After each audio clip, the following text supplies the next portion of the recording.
ফিলিস্তিনে চলমান গণহত্যা ও বিশ্বব্যাপী মুসলিম নিধনের প্রতিবাদে জয়পুরহাটের আক্কেলপুরে মানববন্ধন ও বিক্ষোভ র্যালির আয়োজন করেছে হিজবুত তাওহীদ। আজ বৃহস্পতিবার সকাল 10:30টায় উপজেলার স্বাস্থ্য কমপ্লেক্সের সামনে থেকে এই কর্মসূচি শুরু হয়। হিজবুত তাওহীদের আয়োজনে প্রথমে মানববন্ধন অনুষ্ঠিত হয়, পরে একটি বিক্ষোভ র্যালি শহরের প্রধান প্রধান সড়ক প্রদক্ষিণ করে উপজেলা চত্বরে গিয়ে প্রতিবাদ সমাবেশের মধ্য দিয়ে শেষ হয়। প্রতিবাদ সমাবেশে সভাপতিত্ব করেন আক্কেলপুর উপজেলা হিজবুত তাওহীদের সভাপতি আসলাম হোসেন। প্রধান অতিথি হিসেবে বক্তব্য রাখেন হিজবুত তাওহীদের রাজশাহী বিভাগীয় সভাপতি আশেক মাহমুদ। তিনি বলেন, আমরা এমন এক সময় পার করছি যেখানে ইহুদি, বৌদ্ধ, খ্রিস্টান সভ্যতা মুসলিম জাতিকে ঘিরে ফেলেছে। তারা আমাদের নিধনের ষড়যন্ত্রে নেমেছে। যদি আমরা এখনই জেগে না উঠি, ঐক্যবদ্ধ না হই, তবে আমাদের ভবিষ্যৎও ইরাক সিরিয়ার মতো হবে। তিনি আরও বলেন, হিজবুত তাওহীদের ইমাম হোসাইন মোহাম্মদ সেলিম জাতিকে ঐক্যের আহ্বান জানিয়ে মাঠে কাজ করে যাচ্ছেন। এখনই সময় জাতিকে রক্ষা করতে সবাইকে একত্রিত হওয়ার।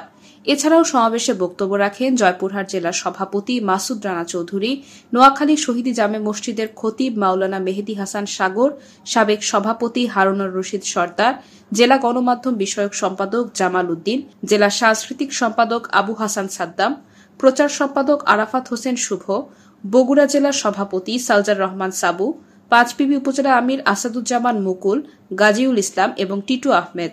এ সময় বিভিন্ন জেলা ও উপজেলা পর্যায়ের নেতাকর্মীরা উপস্থিত ছিলেন।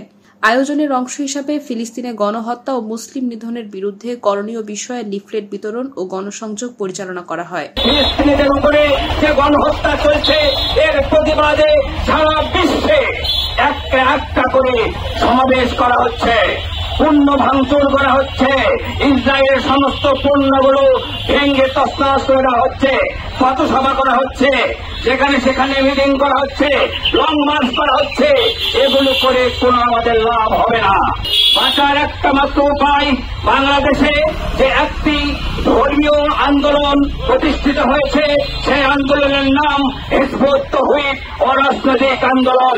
এই আন্দোলন প্রতিষ্ঠা করেছেন ভারতীয় ঐতিহ্যবাহী পন্নী পরিবারের সন্তান মোহাম্মদ বাইজিদ খান পন্নী।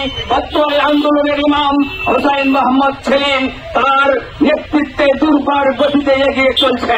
সাম্রাজ্যবাদীরা যেভাবে আগ্রাসন চালিয়ে যাচ্ছে, আমাদেরকে এই পরিস্থিতি থেকে পরিত্রাণের উপায় একটি মাত্র, আল্লাহর তাওহীদের ভিত্তিতে এক ইমামের নেতৃত্বে ঐক্যবদ্ধ জাতিসত্তা গঠন করা এবং সেই ঐক্যবদ্ধ হওয়ার জন্য হিজবুত তাওহীদ সম্পূর্ণ মানব জাতিকে আহ্বান করতেছে।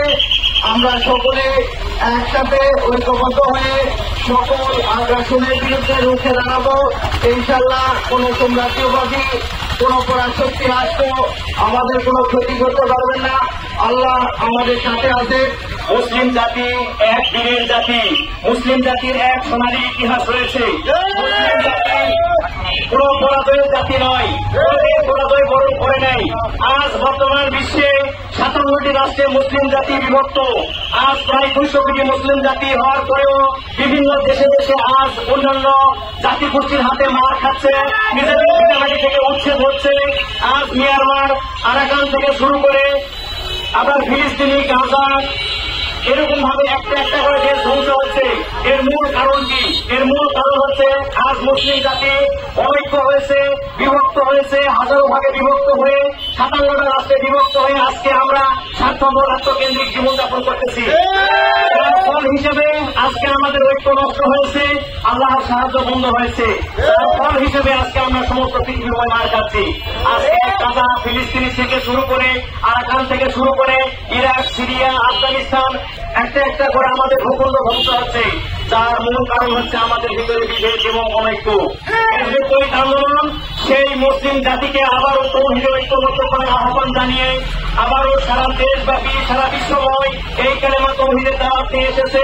আমরা যদি এক হই, আল্লাহ তাআলার হুকুমের মধ্যে ফিরে আসি, তাহলে আবারও আমরা ইনশাআল্লাহ বিশ্বের শ্রেষ্ঠ জাতি হিসেবে রূপান্তরিত হব। সংগ্রামী আত্মপ্রকাশী ফিলিস্তিনে কি হচ্ছে? আজকে ফিলিস্তিনের গণহত্যার প্রতিবাদে অর্থকারী মানববন্ধন, বিক্ষোভ কর্মসূচি, গণসংযোগ কর্মসূচি। আসলে ফিলিস্তিনে কি হচ্ছে এইটা আমাদেরকে জানতে হবে। কারণ আমরা দেখতে পাচ্ছি আজকে আমরা যে যাওয়ার মতো করে মুসলমান নামধারী গোটা দুনিয়ায় 200 কোটি মানুষ আমরা ব্যবসা বাণিজ্য করছি, আমরা খাওয়া দাওয়া করছি, আমরা চলাফেরা করছি, আমরা ঘুমোচ্ছি, আমরা বিয়ে শাদী করছি, আমরা আমাদের যা যা কাজে আমরা আত্মনিয়োগ করে আমাদের সমস্ত কার্যক্রম আমরা সম্পাদন করছি। কিন্তু আসলে ফিলিস্তিনে হচ্ছে কি এ নিয়ে আমাদের ভিতরে কোন চিন্তার রেখা পাত করছে না। আমাদের মুসলিম নামক এই জাতির মাথায় কোন এ নিয়ে চিন্তার উন্নয়ন ঘটে নাই।